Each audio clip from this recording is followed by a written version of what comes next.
Boa noite, nosso grupo, eu, Sharon, o Cristiano, a Márcia, a Vânia e a Elô. Nossa pesquisa foi sobre os confrontos sociais e psicológicos no contexto escolar, do ponto de vista de educadores. Feita aqui no próprio Escola de Educação Básica Nereu Ramos, que é o nosso polo. Como nós chegamos a esse tema? A gente pesquisou em vários autores que relacionam a questão da educação com o saber, o poder sobre o saber. Então, durante muito tempo, a relação do professor esteve ligada a modelos autoritários. Mas, com a evolução da sociedade, esse poder do professor acabou se diluindo ao longo do tempo, como a gente vê nessa figura. Em 1969, os pais cobravam dos alunos as notas. Hoje em dia, os pais cobram dos professores as notas dos próprios filhos. Isso gera uma série de problemas, como violência, drogas na escola, armas, desrespeito ao próprio professor, que a gente investigou nessa nossa pesquisa. Então, nós investigamos a relação do professor com a família, do aluno com o professor, nesse tripé que forma a escola. Então, o objetivo do nosso trabalho era entrevistar docentes da Escola Nereu Ramos sobre esses problemas, esses conflitos sociais da escola, que acabam gerando também conflitos psicológicos.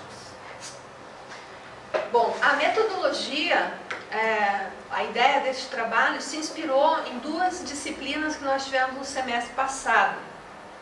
Pesquisa em letras estrangeiras, o livro foi elaborado pela professora Leda Tomes e o coordenador Celso Tumolo, e Linguística Aplicada 2, da professora Viviane Eberle, que nos apresentaram várias modalidades de pesquisa participante, pesquisa diários reflexivos, estudos baseados em narrativas. A professora Viviane Eberle fala o seguinte, que as narrativas servem para unir, compartilhar experiências de uma comunidade, nesse caso escolar, e é uma forma emancipatória de pesquisa. Então, nós nos baseamos nessa modalidade de pesquisa qualitativa e entrevistamos duas professoras, uma emblemática, que é a diretora da escola, que a gente acredita que impõe uma personalidade através da sua administração. Todas as duas são veteranas. A outra é uma professora veterana em sala de aula. E são visões de mundo um tanto quanto diferentes. Uma tem cargo de confiança, a outra é uma professora concursada. Esses relatos foram colhidos mediante uma entrevista gravada com a presença de toda a equipe. Nós tínhamos um guia, então é uma entrevista semi-estruturada. Permite-se deixar as pessoas irem por onde o assunto mostra-se mais interessante e também acrescentar novas perguntas. A pesquisa baseada em relatos também ela é usada pela antropologia, estudos etnográficos.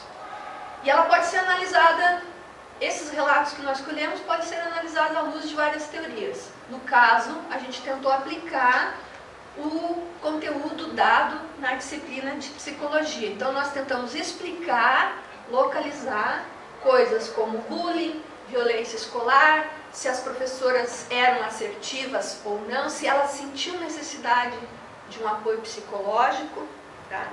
E então é isso, foi uma pesquisa de campo, um estudo de caso, e nessa modalidade se estudam poucos objetos, porém de forma ampla e detalhada.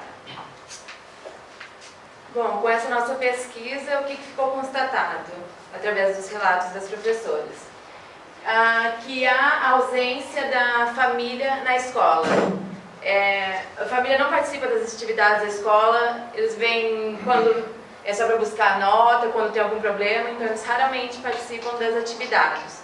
O que acaba gerando a falta desse convívio que talvez melhoraria a questão psicológica, os conflitos sociais que existem dentro da escola. E tem a gente pegou um trecho da fala da professora de biologia, a professora Dagmar, que ela fala: a família não dá mais conta dos filhos. É um problema de educação familiar. Os pais jogam para a escola o que eles deveriam fazer. Então, falta de controle de limites dentro da própria casa também. A gente também verificou na fala dessas professoras a relação delas com os próprios alunos. Então, a diretora Vera nos diz: quando o aluno já desrespeitou o professor, foi para a orientação, chamou o pai e mãe e não deu conta, e veio para mim e me desrespeitou, aí então esse aluno não tem mais ambiente na escola. Aqui é impossível a gente falar de todas as citações que elas fizeram em relação ao professor, mas a gente perguntou para elas como que elas resolveriam um problema com esse aluno, por exemplo, que as desrespeitou e já aprontou todas, digamos assim. E o que elas faziam? Então existe um conflito, porque nem mesmo a escola sabe o que fazer com esse aluno.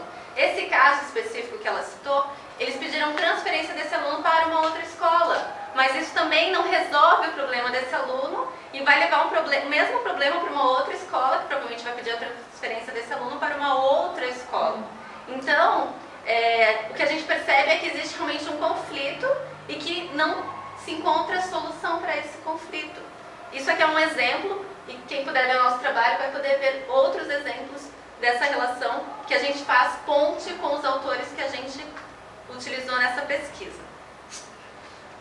E a terceira constatação é a relação com o poder público, que o governo não presta nenhum tipo de apoio psicológico para os professores e nem para os alunos. Tem uma citação aqui da professora Dagmar: o governo não está nem aí para nós, nem para o povo, e isso há muito tempo. Só pensam em voto e são muito corruptos.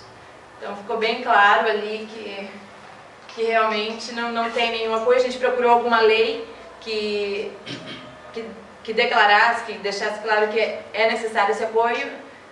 Não achamos. Houve uma de 1971, mas ela foi revogada em 96. Então essa lei que eles falavam de orientação educacional não existe mais. Nós entramos em contato com a Secretaria de Educação, depois de várias ligações, ninguém queria nos responder, e quando conseguimos falar com a Beatriz, que é uma das assessoras de imprensa, ela disse que realmente não tem nenhum apoio psicológico, não tem psicólogos dentro da escola. Só para contrapor, a diretora disse que ela não sente falta de psicólogos, nunca precisou, nunca pensou em procurar. Então a gente nota a diferença que faz uma pessoa ocupar um cargo para o qual ela é indicada, né? E você ser um professor em sala de aula. Existe então também uma briga, né? O professor que deveria ter esse apoio estrutural da escola, tanto em termos de estrutura, como em termos de formação continuada, que várias vezes elas também falam de formação continuada, há um conflito que também não está resolvido na nossa atual sociedade pós-moderna. E também só acrescentando que daí a diretora Vera, ela cita o Conselho Tutelar, que uma vez tem um caso que está dentro do nosso projeto da pesquisa escrita, que ela cita um caso que precisou chamar o Conselho Tutelar. E os pais pediram para chamar, ela chamou os pais pediram para chamar a polícia. Ela, em vez de chamar a polícia, foi chamar o Conselho Tutelar. E o Conselho Tutelar, por sua vez, pediu para chamar os pais. Ou Então, seja, é um termo que eles usam mesmo na lei, que eles usam do empurra. Ninguém quer pegar, ninguém quer resolver, ninguém quer solucionar. E para concluir? Bom, acerca do insumo recolhido, nós chegamos às considerações finais de que a escola ela está desprovida de profissionais que possam orientar os funcionários quais são as melhores formas de estar trabalhando com esses educandos. Quais seriam os melhores caminhos para estar desenvolvendo um trabalho que pudesse resgatar o aluno, o papel do aluno dentro da escola e o papel do professor também. Então, elas bateram bastante nessa descaracterização do profissional e também descaracterização do aluno nos dias de hoje. Elas apontam também, né, sobre a família não estar presente. Então, nós notamos que há necessidade de desenvolver projetos para que a família venha para dentro da escola e que esses projetos eles precisam estar ancorados à psicologia. Já que a escola ela não tem esse apoio psicológico, elas encontram-se encurraladas. Então elas estão trabalhando em cima de eu acho. Isso não tem contribuído para a educação e também não tem contribuído para a formação do educando crítico, né? Apto a trabalhar e viver em sociedade, tá? Bem perdido, né? As psicólogas são citadas nas entrevistas, né? A gente tentou focar, como é uma disciplina de psicologia, por que não estão presentes, se alguém luta por isso. Então foi interessante a fala da professora Dagmar, que tem décadas de sala de aula, dizendo: lamentavelmente a universidade que se diz comunitária, que está aqui ao lado, próximo, não cumpre o seu papel. Eles vêm e se servem da escola para fazer algum trabalhinho precário, provisório, com poucos dados para a conclusão e vão embora. Então elas acham que a universidade deveria prestar mais apoio psicológico, mas sobretudo que o governo deveria colocar esse profissional dentro das escolas, envolver as famílias. Como há programas de governo que são desativados, escola aberta e outros que envolvem a família e inclusive evitam que a gente vê as depredações e tudo mais, né? Então eu acho que os dois relatos consagram e dão voz à comunidade escolar na sua precariedade, no seu sofrimento, no seu dia a dia, de esforço, de trabalho frente a problemas muito graves, que a gente viu nos textos da disciplina. Você precisa de terapeuta para aprender a ser assertivo, não agressivo, que o bullying é um assunto de saúde pública e a escola está entregue à própria sorte nesses assuntos. Isso aí.